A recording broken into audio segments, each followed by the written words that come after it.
नमस्कार, मैं हूं आपके साथ कविता राणा। अमेरिका में 3 नवंबर को राष्ट्रपति पद के लिए चुनाव है और इस चुनाव में अमेरिकी राष्ट्रपति यानी कि डोनाल्ड ट्रंप की साख दांव पर लगी है।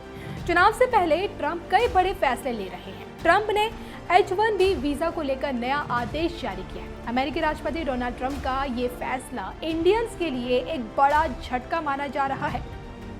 अमेरिकी चुनाव से पहले ट्रंप प्रशासन ने दूसरे देशों के कुशल श्रमिकों को दिए जाने वाली वीजा की संख्या कम करने का फैसला किया है। ट्रंप एडमिनिस्ट्रेशन का कहना है कि ये कदम अमेरिकियों के हितों की रक्षा के लिए उठाया गया है और जिन्हें कोरोना महामारी के चलते आर्थिक मोर्चे पर नुकसान उठाना पड़ा है। अब अधिकारियों के मुताबिक H-1B नॉन इमिग्रेंट के कारण 5 लाख से भी ज्यादा अमेरिकियों को अपनी नौकरी से हाथ धोना पड़ा है।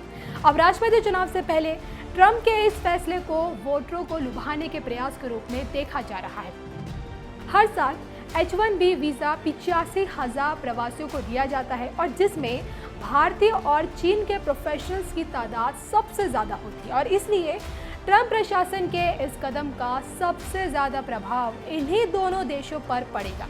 होमलैंड सिक्योरिटी डिपार्टमेंट यानी कि DHS की कार्यवाहक उप सचिव यानी कि केन क्यूनेलिन ने कहा कि DHS का अनुमान है कि लगभग 1/3 H-1B आवेदकों को नए नियमों के तहत वीजा से वंचित रखा जाएगा। अब तक ये आरोप लगते रहे हैं कि H-1B वीजा के जरिए कंपनियां सस्ते में विदेशियों को हायर कर लेती हैं और जिससे अमेरिका में रहने वालों को नौकरी नहीं मिल पाती है। लेकिन अब कंपनियों को स्थानीय लोगों को न केवल प्राथमिकता देनी होगी बल्कि वेतन आदि के मुद्दे पर भी खास ख्याल रखना होगा।